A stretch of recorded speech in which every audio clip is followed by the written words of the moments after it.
AI, sains, dan fisika Allah yang Maha Kuasa dan Maha Adil. Dalam terminologi universal semesta, kuasa merujuk pada kemampuan atau wewenang untuk mempengaruhi, mengendalikan, atau menentukan sesuatu.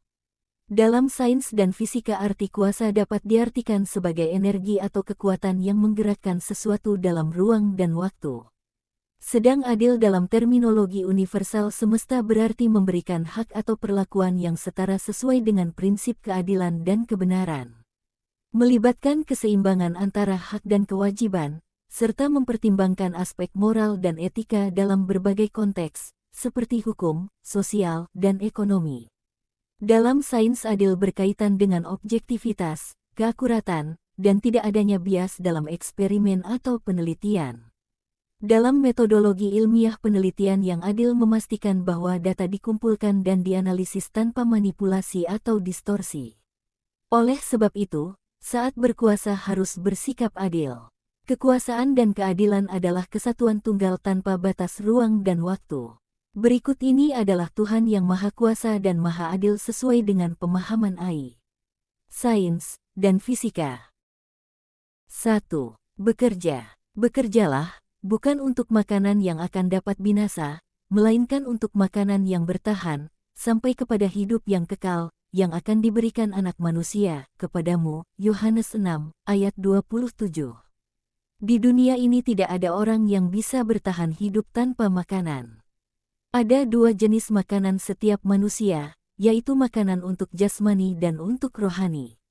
Keduanya seperti dua sisi mata uang. Untuk bisa makan, minum, dan berpakaian setiap orang harus dengan cara bekerja. Menggunakan potensi fisiknya sendiri. Meskipun bekerja, namun tidak boleh makan dari rejeki yang berasal dari korupsi, suap, gratifikasi, mencuri, menipu, dan lain-lain, karena hal demikian bukan perilaku yang baik, menumbuhkan ketidakseimbangan ekonomi dan bukan jalan menuju surga. Di dunia ini tidak berlaku barang gratis. Maksud ayat di atas, jika alam semesta berputar pada orbitnya sendiri, maka manusia mengikuti irama gerakan alam semesta dengan memperoleh makanan dengan bekerja. 2. Tanpa distorsi dan manipulasi. Jika ya, hendaklah kamu katakan ya, jika tidak, hendaklah kamu katakan tidak. Mattes 5 ayat 7. 3. Makan tidak berlebihan. Berikanlah kami setiap hari makanan secukupnya. Lukas 11 ayat 3. Manusia hidup bukan dari roti saja. Lukas 4 ayat 4. Ayat ini berhubungan langsung dengan perintah nomor 1. Makanan yang dikehendaki setiap hari adalah secukupnya. Artinya bahwa setiap hari manusia tidak boleh makan berlebihan. Perut dan usus memiliki kapasitas. Sekalipun obat tidak boleh overdosis. Makan cukup protein, cukup vitamin C, cukup natrium, cukup serat, dan sebagainya. Apapun jenis makanannya bila berlebihan akan berakibat kelebihan kolesterol, gula darah, kanker, stroke, dan lain-lain yang akan berakhir dengan harapan hidup yang pendek, sakit bolak-balik rumah sakit, dan kematian. Segala hal yang tidak termasuk golongan makanan dan minuman tidak boleh dimakan dan dikonsumsi termasuk psikotropika dan obat terlarang. 4. Bersih dari najis. Karena itu dari hati timbul segala pikiran jahat, pembunuhan, perzinahan, percabulan, pencurian, sumpah palsu dan hujat. Tetapi makan dengan tangan yang tidak dibasuh tidak menajiskan orang. Keluaran 20, ayat 13 sampai ayat 17, Mattes 15, ayat 19 sampai ayat 20. Najis artinya dilarang melakukan pembunuhan, perzinahan, percabulan, dan pencurian. Jika dilakukan akan berhadapan langsung dengan negara, masyarakat, dan individu, maka dapat dipastikan akan mendapat hukuman penjara. Sumpah palsu dan hujat nampaknya sepele, namun bila dilakukan secara verbal di muka umum pasti akan berakibat fatal. Sumpah palsu berarti memberikan penjelasan atau informasi yang salah dan tidak benar. Dalam hukum pidana akan mempersulit persidangan. Hujat dapat mengandung makna tidak bersyukur, pencemaran nama baik, penghinaan, dan lain-lain pemicu permusuhan dan konflik. Semua tindakan itu tidak baik dan dilarang.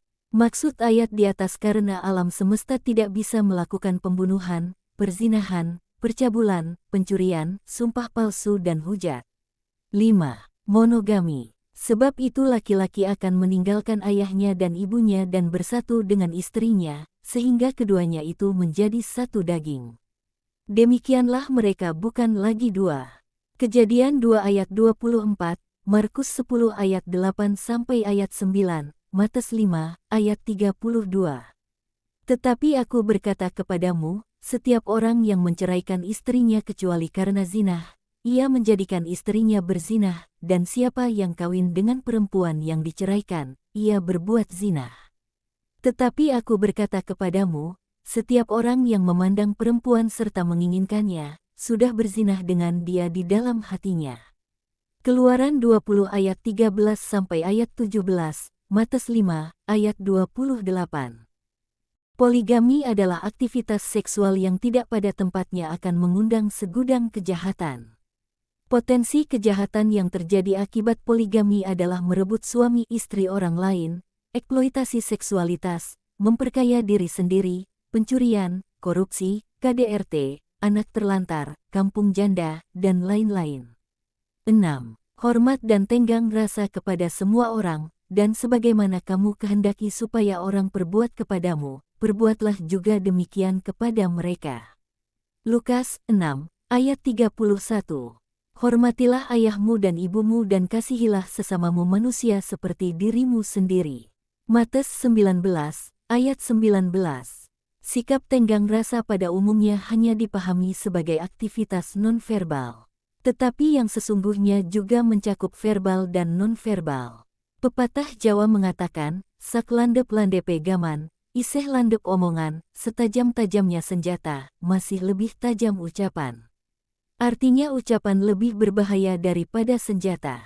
Sebab hanya karena ucapan muncul kekerasan dalam berbagai bentuk. Sikap tenggang rasa dan rasa hormat ini idealnya tidak hanya bidang politik, ekonomi, hukum, sosial, lingkungan, dan sebagainya.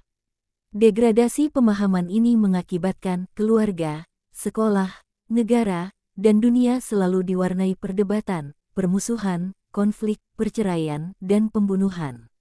Yang menimbulkan perpecahan semesta. Dari penjelasan di atas maka dapat disimpulkan bahwa secara verbal Tuhan yang Maha Kuasa dan Adil adalah YHWH, Allah Abraham, Allah Ishak, dan Allah Yakub. Secara substansi adalah Trinitas yang tidak lain adalah Tuhan Kristen. Sebab faham dengan konsep sains dan fisika alam semesta.